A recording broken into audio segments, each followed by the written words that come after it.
Married at First Sight, season 14, and this is the after party, y'all.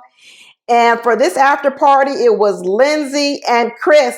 And I guess the most surprising thing was a couple surprising things, but one of them was how much flirting Lindsey was doing with Chris. I don't know. I don't know if this is trying to tell us. But anyway, she acted like she liked Chris more than she likes her own husband. Anyway, it opens up with Keisha Knight Pulliam asking asking Lindsey what she thought of Alyssa calling herself nice all the time. And Lindsey basically said, well, you know what? Normally that's something someone else says about you. It's not something you say about yourself. So we already know Lindsey doesn't like Alyssa. They've been getting into it since the bachelorette party, before even the weddings. So we know she's not going to have nothing good to say about Alyssa at all. She did say that she thought Chris took the high road. That's what Lindsey said. And she also told us that, I guess during the honeymoon, Chris was all up under her and Mark pretty much the whole time because, Alyssa didn't want to have nothing to do with them. So she was like, oh yeah, we almost had a throuple. Lindsey always got to make a joke. It wasn't funny. Keisha Knight Pulliam asked Chris, what she thought, why she thought Alyssa rejected him so much. And he basically pretty much admitted that, he pretty much questioned whether or not she thought he was handsome. And he started having suspicions about that early on. But he kept asking her and she wouldn't admit it. Like I said in my other video on Alyssa and Chris wants the confession. He knows what's going on, but he wanted Alyssa to confess on camera so the whole world could see how shallow she is. But you know what, Chris? We didn't need the confession. We already knew how shallow she is. We don't need the confession. Maybe you do, but we don't. They also gave us a little backstory of when they all had to go sign their marriage license, and this was before the honeymoon.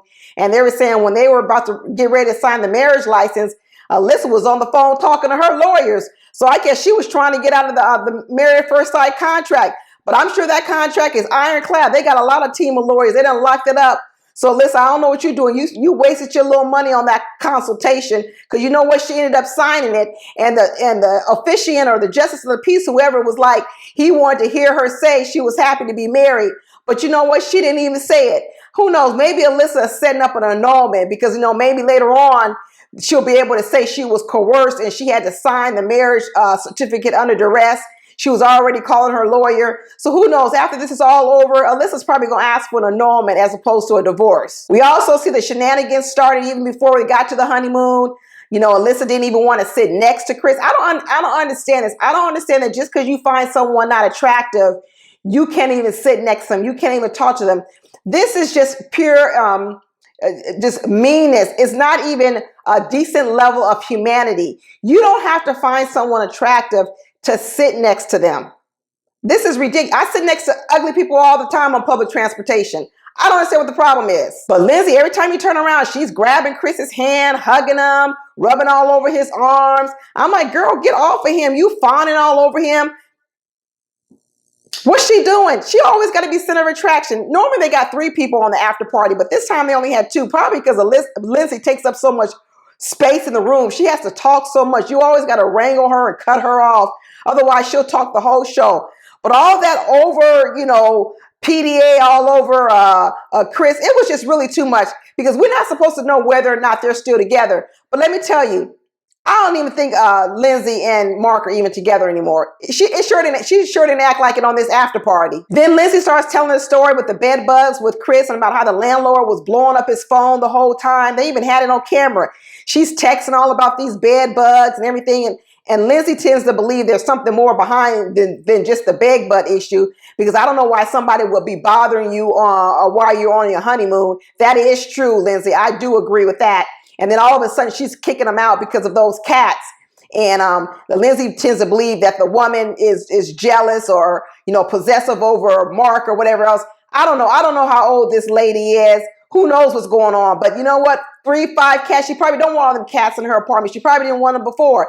And you're right. If there's some bed bugs in the apartment, I'd be throwing people out too. But who knows? I don't know the real story because Lindsey don't always tell the whole story. So then Keisha Knight Pulliam goes and asks Chris what was his best time on the honeymoon. And here goes Lindsey. Oh, was it spending time with me? There she go flirting.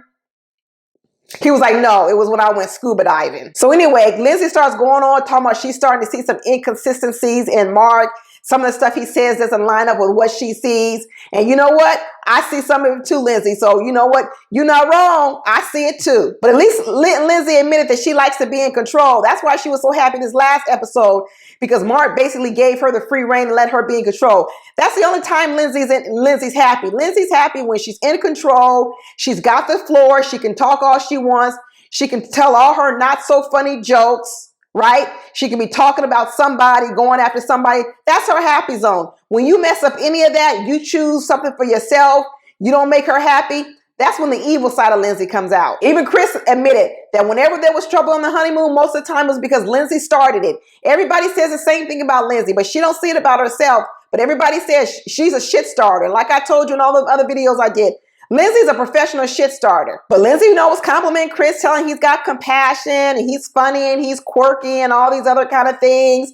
And, she was lathering on compliments for him and rubbing all over his arm.